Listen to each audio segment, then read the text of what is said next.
Ang mga katutubong dumagat ay isa sa mga pinakalumang katutubo ng Pilipinas. Ngunit sila ay isa rin sa mga pinakamarginalized at underprivileged na grupo.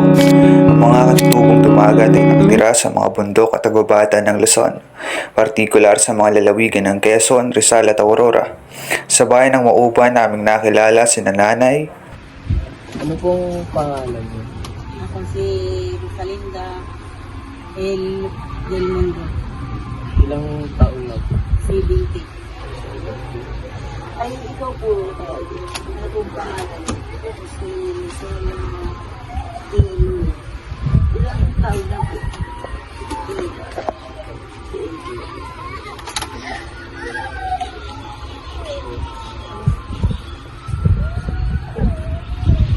Ano pong mga hamon na hinaharap ng mga katutubong dumagat sa kanilang pang-araw-araw na buhay?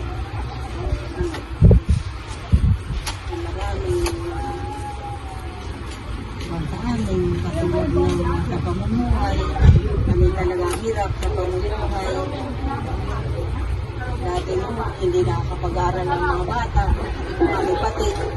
Lahat kami na walang pinag-aralang matatanda. Ngayon na nagkaroon ng pag-aaral ang aming mga kabataan na magkaroon ng young guys.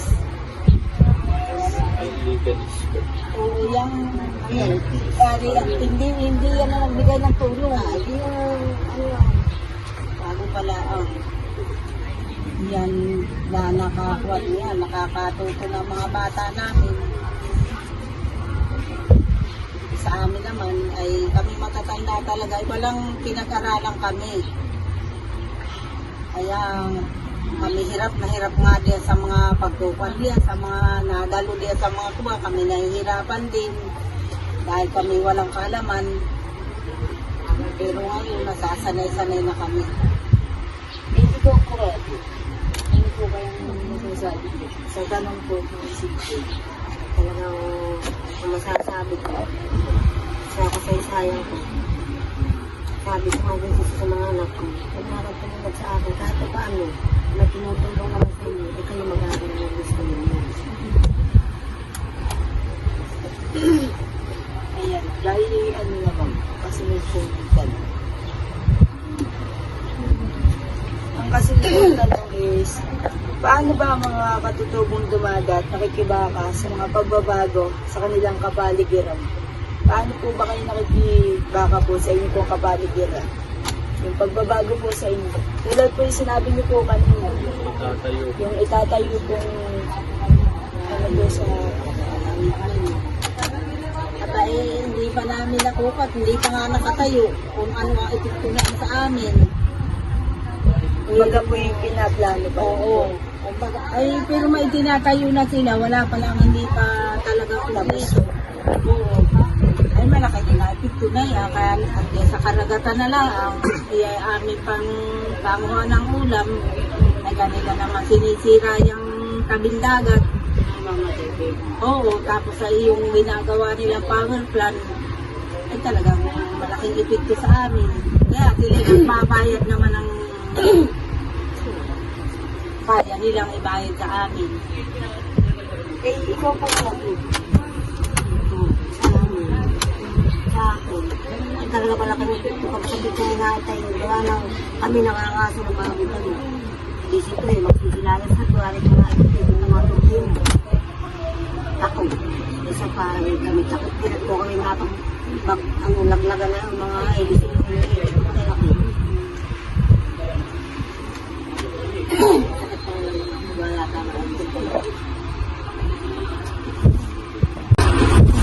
Ano po ba yung magkwento tungkol sa mga tradisyon at kultura ng mga katutubong dumagat?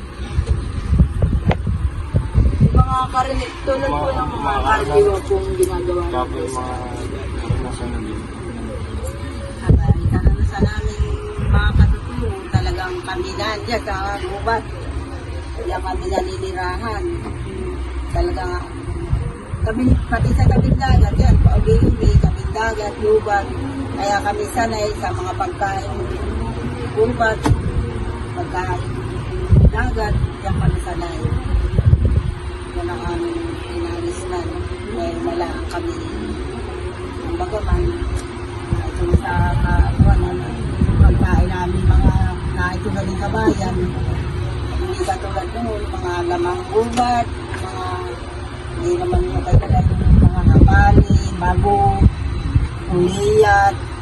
madaming pagkain sa gubat.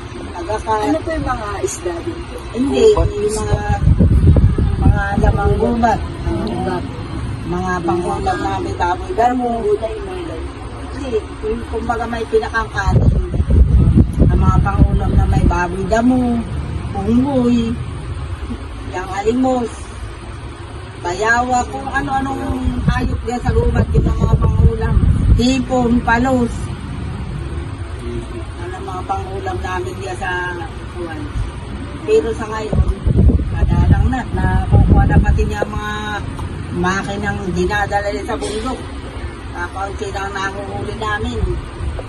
Siguro wala na sila. Oo, hindi na sapat. Kaya namibili na kami ng mga pagkain sa bayan.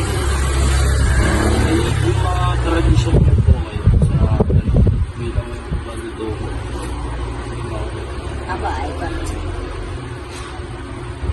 Ang tradisyonal, yung magpahag, may tapis, ganyan, tapos ay Yung po yung kulay red po. tapos yung laro at saka yung laro. Ano po ba yung karaniwang laro po ng mga katutubo? Aba, ayan, lubo, bala, ayang Paano po nilalaro yung lugo? parang nagbababag na kalabaw. Parang yung wrestling. Wrestling. Parang yung ang tawag na natin ito. Pero kung kapag naglalaro po ng gano'n, hindi naman po nagkakainisan. Kasi Ay, kung hindi sa amin, naman. baka po nagmamagsabi. Aba, hindi naman. Ayos, laro lang po talaga. Dito Laro sa po talaga ilang sila. kuwan diyan sa anong tawag nila. Evacuation center na wala eh. Wala man. Kabubo na nga bibigay. Bali wala. Laro nga yun. Laro. Kasi po may iba naman po kasing kagaya po sa amin. Kumbaga po, kung maglalaro kami ng gano'n, baka po nagsuntukan na kasi nagdugo na yung Copy uso. ko na na po. At paglaro talaga. Wala silang pinag-aralan dahil sa hirap ng buhay. Ang isa sa mga hiling nila ay pakinggan at suportahan ang kanilang pamumuhay. Ang magkaroon ng tahimik na kapaligiran at payak na lugar. Ang pagtingin ng patas at walang halong pagdaramot ay gusto nilang maramdaman araw-araw. Bilang Pilipino, tulungan at turuan natin ang bawat isa na mahalin at itaas ang pamumuhay ng mga tutubong tumagat na nagbibigay at pumoprotekta sa ating mga likas yaman. Ang mga kwento ng mga tutubong dumagat ay mga kwento ng pagkakaisa at pagkakapit-bisig. Sila ay mga halimbawa ng mga taong nagkakaisa sa gitna ng mga hamon at trahedya. Ang pagiging matatag at matapang sa gitna ng delubyo na araw-araw nilang nararanasan ay hindi naging hadlang upang sila ay sumuko at magpatalo sa mga gahaman at mayayaman na gustong kumangkam ng kanilang mga lupain. Ang pagiging maalam sa batas at karapatan ay naging sandigan din nila upang maipagpatuloy ang mga nakagayang mga kultura at tradisyon. Dahil dito, ang mga interes ng mga pribadong kumpanya at mga proyekto ng gobyerno ay naahadlangan. Nais nila ng katahimikan, ngunit ang ingay na gumagambala sa kanilang kaisipan ay ang mga pagbabago sa kanilang kapaligiran.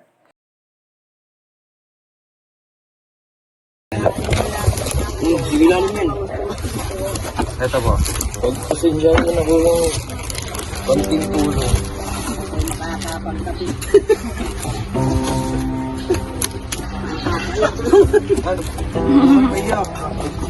Konting tulong lang po yan para Tulong lang po. Masaya po kayo, masaya. Ito po tayo na. Panlabaw po siya. Kaya ito po yung anak. Pagtrabahuhan po na.